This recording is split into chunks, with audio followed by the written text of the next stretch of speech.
매일같이 나누는 상장된 주식 이야기 외에 또 새로운 종목에 대한 정보를 알고 싶다면 이 시각 활용해 보시는 건 어떨까 싶습니다. 장외 주식 투자법과 이 말로 홈런을 날릴 종목을 찾아보는 시간 장외 홈런입니다. 하나금융투자 여의도 골드클럽 강재헌 과장 함께합니다. 어서 오세요. 네, 안녕하세요. 네. 이번 주는 사실 거래일수 자체는 많지 않았었는데요. 장외 주식 시장은 흐름이 어땠나요? 주로 코넥스 시장을 좀 말씀드리자면 네. 그 바이오 중심의 급등장이 상당히 연출됐던 시장이었고요. 종목 거래 상위 5개 종목을 말씀드리자면 툴젠은 최근에 어떤 기술을 뺏었다 뭐 이런 내용 나오면서 주가 한번 급락했다가 주가가 네. 다시 한번 바닥치고 올라왔는데 그 기술 내기 나오는 거 보니까 엄청난 기술인 것 같습니다. 오히려 좋은 기술이라는 걸 입증하는 그런 부분인 거고 그런 소송 문제만 해결된다고 한다면은 상당히 좋은 기술력으로 인정받을 수 있겠다. 그래서 오히려 바닥 구간에서는 매수하는 세력들이 많이 나타났고요. 엔솔바이오도 상장한 지 얼마 안 됐는데 주가가 거의 2배 이상 올라갔고요. 네. 바닥 대비했을 때 그다음에 선바이오도 주가 흐름 상당히 좋게 움직이고 있는 상황. 지노믹트리, 그다음에 카이노스메드, 노브메타파마가 한번 소개한 적이 있던 종목인데 노브메타파마가 주가가 좀 흘러내리다가 오늘 상한가가 나오더라고요. 그러니까 어저께 대본 쓰면서 노브메타파마 이제 한번 갈 자리가 됐는데라고 얘기를 하고 싶었는데 얘기하기 전에 오늘 상한가 가버려서 좀 아쉽게 됐습니다. 아니 사실 저희가 이 시간을 통해서 소개받았던 종목들 유난히가 다 약간 바이오 종목 쪽이었던 것 같아요. 뭐 특별한 이유가 있나요? 바이오 종목들이 시세 흐름도 상당히 좋고 뭐 굳이 바이오만 고르기 위해서 했던 것보다는 올해 아무래도 바이오 종목들이 트렌드가 상당히 맞아 떨어지기 때문에 이런 종목들이 주로 많이 나왔던 것 같습니다. 네, 오늘도 아마 바이오 종목인 것 같아요. 엔솔바이오 앞서 뭐 저점 대비해서 주가가 많이 올라온 종목이다라고 엔솔바이오에 대해서 언급을 살짝 해주셨는데요. 구체적으로 어떤 기업인지 좀 소개를 해주실까요? 엔솔바이오는 2018년도 9월 10일에 9월 10일이죠. 코넥스에 신규 상장했던 종목이고요. 네. 신규 상장하고 나서는 뭐 하한가 2번 정도 나왔다가 아이고야. 네. 바닥 딛고 쫙 이렇게 2배 가까이 상승이 나왔습니다. 오늘 뭐 다행인 건지 조정이 좀 깊게 나오고 있는 상황이죠. 차트상으로 봤을 때는. 그래서 좀 내려오고 있는데 이게 조정이 고점에서 크게 밀린 조정이기 때문에 추가적인 하락이 나올 수 있기 때문에 매수하는 시점은 15,000원 이하부터 모집해 나가는 전략 그리고 바닥 예측이 어렵기 때문에 매집하는 전략인 거지 한 번에 사시는 거는 좀 어렵습니다.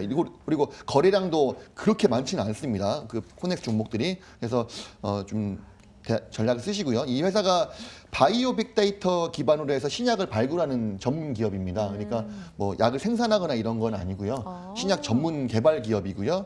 2001년도에 설립되었고 대전에 소재해 있고 직원은 31명 가지고 있는 회사입니다. 시가총액은 지금 1,600억 정도 수준이라고 보시면 될 것 같고요. 바이오 빅데이터라고 하면 약간 생소한데 뭐 결국은 빅데이터를 이용해서 흐름은 그렇습니다. 어떤 신약 물질을 가지고 이 약이 어느 질병에 맞을 것인가 찾는 개념이 아니고 일단 먼저 질병을 빅데이터를 통해서 돌린 다음에 이 질병에 대한 전체적인 이해를 한 이후에 약물을 도출해내서 그 약물을 합성 또는 효능을 먼저 확인한 이후에 어떤 약에 적용되는지 이런 것들을 임상실험을 통해서 찾는 그런 방법인 거고요. 단순히 이제 이런 과거의 그 질병에 대한 모든 데이터와 기술 이런 것들을 다 구매해서 데이터화 시킨 다음에 약을 개발하는 느낌이다. 뭐 이런 정도 수준을 보시면 될 것 같고요. 그다음에 좀 특징적인 부분이 이 회사가 유한양행이 선택한 기업으로 좀 알려져 있습니다. 유한양행이 미리 알아본 기업이다. 이런 표현이 있었는데요. 예, 그렇죠. 현재 뭐 회사 보시면 2대 주주가 유한양행으로 되어 있는데 2011년도에 엔솔바이오 사이언스 지분을 투자를 했는데 주당 4,450원에 사들였고요. 지금 이제 2만 원 정도 가격 되니까요. 많이 이득 받겠네요. 예, 이득 많이 봤을 거고요. 아직 매도는 안 한 상태입니다. 매도는 아마 이제 코넥스 시장에서가 아니라 코스닥으로 이전 상장되면 매도를 할 것 같다고 얘기를 하는 것 같습니다. 그래서 18일 종가 기준으로 계산해 봤을 경우에는 유한양행이 한 109억 정도 평가 차익을 거둔 상태가 되었고요. 그 유한양행이 지분 투자를 단행하기 전에 2009년도에 그 퇴행성 디스크 치료제인 YH14618을 기술 이전 받아서 공동 개발을 진행을 했었었는데 당시에 이제 48명의 환자를 대상으로 1상, 2상을 거쳤는데 효능과 안정성을 입증이 됐었고요. 그다음에 2상 B에서 통계적으로 유의한 효능을 얻지 못했기 때문에 개발이 2016년도에 중단이 됐었습니다. 그래서 중단된 상태에서 그냥 가고 있다가 향후에 임상 중단 이후에 추가 사업화에 매진을 하면서 유한영이 직접 매진을 해서 이 약품에 대한 효과를 입증시켰고요. 그러면서 이제 1년 9개월 만에 스파인 바이오 파마의 2,400억 규모의 그 기술 수출을 성공을 했습니다. 네. 그러니까 스파인 바이오파마가 우리나라 기업은 아니고요. 척추질환 치료 전문으로 하고 있는 그 회사인데 미국에 있는 바이오 기업이고요. 미국에 있는 바이오 기업으로 기술 이전 수출했기 때문에 결국 이제 이 약은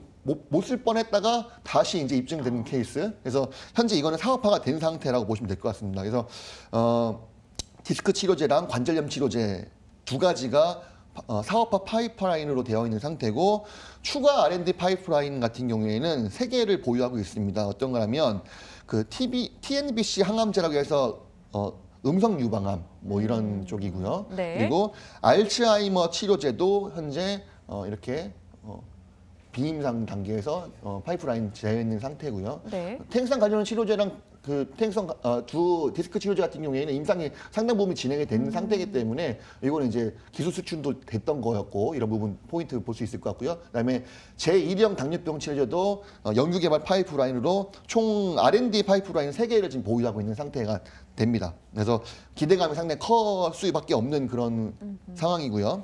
2개의 또 동물 의약품을 보유하고 있는데 네. 동물 이제 관절염 치료제, 항암제 이 두 가지. 약간 뭐 사람과 일맥상통하는 거죠. 동물 같은 경우에는 2017년도 수도권 소재 동물병원에서 약 그 아픈 강아지들을 17마리 대상으로 효능 입증을 한번 했었는데 진통제만 투여한 군에서 비해서 이걸 같이 투여한 그 강아지들이 고관절염 치료 효과를 상당히 나타났고 그다음에 쩔뚝거림이 크게 호전됐다라고 지금 이렇게 밝혀지는 상황입니다. 그래서 이런 부분들 포인트가 좀 약에 대한 효능들이 하나하나씩 입증되고 있는 상황. 그리고 이 내용을 놓고 봤을 때는 그 노브메타파마의 초기 모습하고 좀 비슷한 움직임입니다. 노브메타파마도 직접 생산하지 않고 여러 가지 그 소위 돈 될 만한 어떤 그 질병들을 가지고 작용 기전을 가지고 연구해서 개발하고 있는 상황인 거고 노브메타파마 처음 발굴했을 때가 시가총액이 한 3, 4천억 정도 수준이었는데 네. 이게 확 크게 오르면서 9천억까지도 한번 올라갔었던 상황이 있었었죠. 그래서 이거는 시가총액이 1,500억이니까 이제부터 시작인 것 같고요. 다만 주가가 그동안 많이 올랐고 오늘 조정이 나오고 있으므로 15,000원 정도 수준까지는 조정이 나왔을 때 매집해서 모아가는 전략 다시 한번 말씀드리고 싶습니다. 디스크 치료제 같은 경우는 임상 3상을 앞두고 있어서 상당히 많이 좀 진행이 되어 있는 것을 저희가 또 확인할 수 있었고요. 다양한 파이프라인에 대한 언급도 해주셨습니다. 엔솔바이오 이야기해 주시면서 노브메타파마에 대한 언급을 몇 차례 해주셨는데 그렇다면요. 과장님이시라면 돈이 있어요. 엔솔바이오를 사시겠어요? 노브메타파마를 사겠어요? 현 시점에서는 엔솔바이오가 더 매력적으로 보입니다. 노브는 왜냐면 좀 많이 올라서요? 노브는 이미 다 실현하고 나왔어요. 그러셨어요. 네, 그래서 이미 다시 또 들어가는 건 타이밍은 더 빠져야 들어갈 수 있을 것 같고 뭐 이제 특징적인 건 엔지킴 생명과학은 그 선만 소개했던 적이 있었지만은 네. 녹용의 어떤 약효를 가지고 워낙 약효가 좋으니까 여기도 적용이 되고 여기도 적용이 되고 막 적용이 되는 게 기전이 넓혀지는 케이스였잖아요. 네. 근데 이 케이스는 돈 되는 질병을 먼저 찾은 다음에 이 질병을 가지고 거기에 데이터베이스를 맞춰서. 돌려서 네. 예, 약품을 찾아내는 어떤 구조, 약간 반대되는 성격인 것 같습니다. 그래서 엔솔바이오는 본인들이 원하는 그 질병에 대해서는 그 데이터만 사들이면은 그 약에 대해서는 개발이 가능한 거고 그런 기대감들이 항상 여러 가지로 살릴 수 있을 만한 그런 기업인 것 같습니다. 그렇다면 엔솔바이오를 기억할 때 이것만은 기억해라는 뭐 투자 포인트 하나 콕 집어 본다면요. 최종 어제 이제 담당자랑 통화를 했는데 네. 상장한 지 얼마 안 됐는데 코스닥 이전 상장 하시겠어요?라고 물어봤더니 저희는 너무 하고 싶고 내년에 할 수 있도록 최선을 다해 보겠습니다라고 얘기를 했습니다. 코스닥 이전 상장도 막연하게 긴 시간보다는 조금 좀 가깝게 와 있는 상황이네요. 그죠? 내년 정도 빠르면 내년 하반기 이렇게 보시면 될 것 같습니다. 알겠습니다. 오늘 엔솔바이오 이야기 들어봤습니다. 파이프라인 내용도 생각보다 우리 생활에 조금 밀접했죠. 디스크나 퇴행성 관절염 관련한 치료제를 개발 중인 업체입니다. 언급을 좀 나눠봤고요. 여러분도 이 코넥스 시장에 관심을 갖고 계시다면 이 종목에 대해서도 꾸준히 점검을 해보시는 것 필요할 것 같아요. 오늘 하나금융투자 여의도골드클럽 강재헌 과장님과 함께 이야기 나눠봤습니다. 말씀 고맙습니다. 네, 감사합니다.